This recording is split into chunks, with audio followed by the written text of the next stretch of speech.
विक्रमसम्म 2072 सालको विनाशकारी भूकम्पले महालेखा परीक्षकको कार्यालयलाई ठूलो क्षति पुर्याएपछि स्थायी कार्यस्थलको अभावमा तपाईहरूले भोग्नु परेको कष्टबारे मलाई बारम्बार जानकारी भएको छ।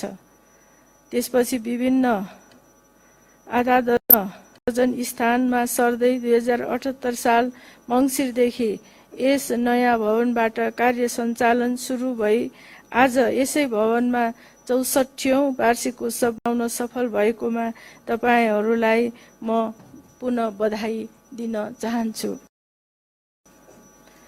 महालेखा परीक्षकको कार्यालयले गर्ने लेखा परीक्षणको नतिजाले मुलुकको सार्वजनिक आर्थिक क्रियाकलापमा वित्तीय अनुशासन, जवाफदेहिता, मितव्ययिता, पारदर्शिता एवं सदाचार प्रवर्धनमा महत्त्वपूर्ण भूमिका निर्वाह गर्दछ। स्थापनाको यस 64औं वार्षिक उत्सव समारोहका अवसरमा लेखा परीक्षक कार्यालयलाई अझ बढी प्रभावकारी र परिणाममुखी बनाउन निरन्तर सफलता मिलोस् भन्ने पनि म शुभकामना दिन चाहन्छु। नेपालको सार्वजनिक वित्त व्यवस्था प्रविधि मैत्री, आधुनिक र स्वचालित प्रणालीमा आधारित बनाउन पछिल्लो समय उल्लेखनीय कार्य हुँदै आएको छ।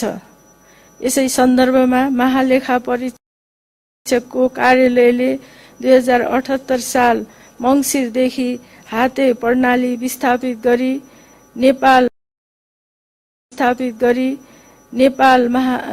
नेपाल लेखा परिसेवा दिँदै यस कार्यको सराहना गर्न चाहन्छु। यसबाट लेखा परीक्षण गर्न लाग्ने समय र लागतमा कमी आउने तथा लेखा परीक्षण प्रतिवेदनको गुणस्तरमा थप अभिवृद्धि हुने अपेक्षा गरेको छु। नेपाल सरकार र अन्य सार्वजनिक निकायहरूबाट नियमित सार्वजनिक सेवा प्रवाह, विकास निर्माण, राजस्व सङ्कलन, सामाजिक सेवा, स्रोत साधनको बाँडफाँड र अनुदानको उपयोग लगायतका सुधारका क्षेत्रहरू पहिचान गरी सरकारलाई महत्त्वपूर्ण सुझाव प्रदान गर्न महालेखा परीक्षकको कार्यालय सदैव चनाखो र सक्षम हुनु पर्दछ। मुलुकमा स्थानीय संविधान बमोजिम स्रोत र साधनको समुचित बाँडफाँडको अवस्था यथार्थपरक ढङ्गले विश्लेषण गरी आवश्यक सुझाव प्रदान गर्नु पनि यसै कार्यालयको कार्यक्षेत्रभित्र पर्ने भएकोले तीनै तहका सरकारबाट हुने विकास निर्माण र सेवा प्रवाहमा पारदर्शिताको प्रवर्धन गर्न यो कार्यालय सक्षम हुनु पर्दछ।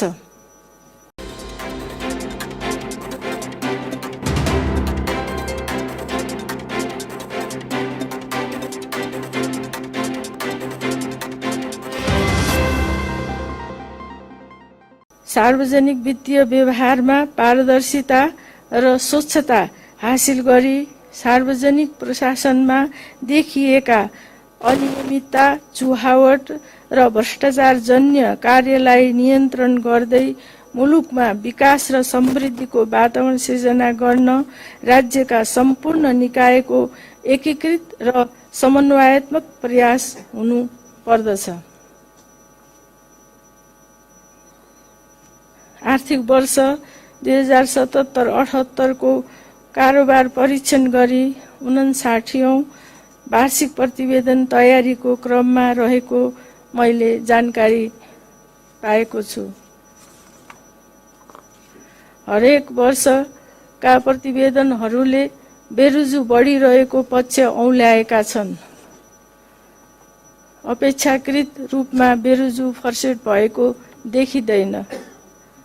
त्यसैले विगत लामो समयदेखि कायम बेरुजुलाई यसपटक अभियानको रूपमा फर्सेट गर्दै आगामी आर्थिक कारोबारहरू गर्दा बेरुजु नहुने व्यवस्था मिलाई आर्थिक अनुशासन पालनामा सबैको ध्यान जानु पर्दछ।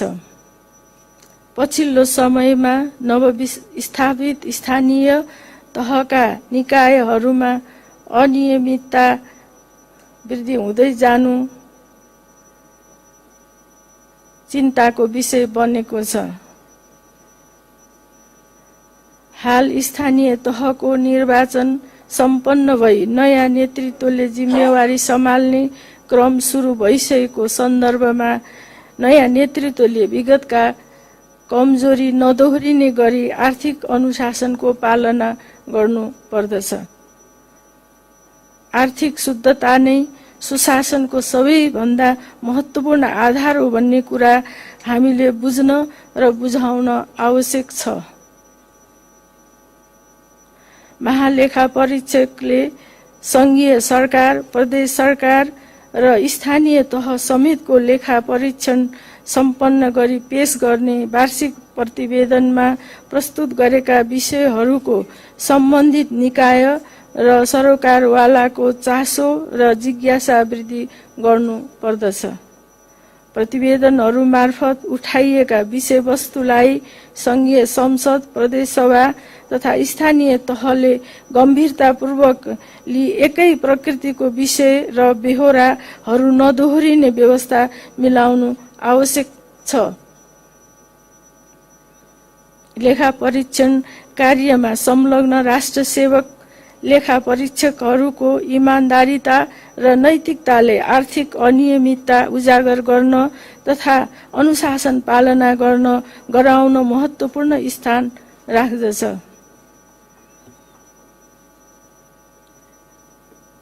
लेखा परीक्षणको गुणस्तरमा सुधार गर्न लेखा परीक्षकहरूले आफ्नो स्वतन्त्रता, निष्ठा, विश्वसनीयता, व्यावसायिकता र मूल्य मान्यतामा आँच आउन नदिई सार्वजनिक प्रशासनमा रहेका विकृति र समस्याहरू उप कार्यान्वयन योग्य सुझावहरू प्रस्तुत गर्नेतर्फ ध्यान दिनु पर्दछ।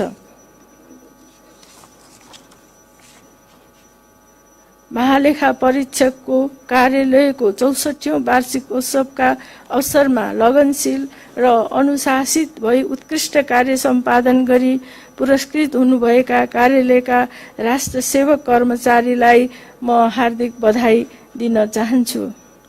अन्त्यमा राज्यका स्रोत साधनको प्राप्ति एवं उपयोग प्रक्रियालाई निगरानी र मार्गदर्शन गर्न, भ्रष्टाचार मुक्त सभ्य समाज निर्माण गर्न तथा मुलुकमा वित्तीय अनुशासन कायम गरी महालेखा परीक्षकको संवैधानिक र कानूनी दायित्व पूरा गर्न सफलता मिलोस् भन्ने शुभकामना व्यक्त गर्दै यस समारोहमा आमन्त्रण गर्नु भएकोमा तपाईहरू सबैलाई हार्दिक धन्यवाद दिन चाहन्छु। धन्यवाद।